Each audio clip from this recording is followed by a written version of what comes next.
台湾新闻学之父赖和除了是医生，也是抗日运动主要的人物之一。伊的文学作品描写出日本殖民统治的北社，当时人民受打压的困苦生活。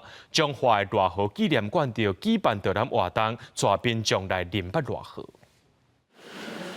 望天苦，义无悔。这篇出家归家是作家赖和伫日本统治时代，因为参加设置议会的清源运动，互日本政府抓起来关。出家的时阵所写的7言4句，台湾新文学之父赖和除了是医生，嘛是抗日运动的主要人物之一。设置中华的赖和纪念馆收藏侪侪赖和的字画、手稿，嘛举办导览活动，带民众认捌赖和的生平事迹。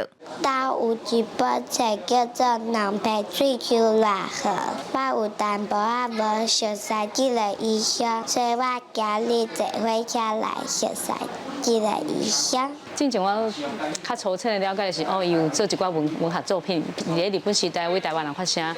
不过其实我无知影伊有遮侪艰苦的过去。原来伊伫咧台湾文化协会内底，其实是一个最重要的角色。1894年出世的赖和，伫16岁迄年考到台北总统府医学院。1917年当中华开病院，免费替散车人治病。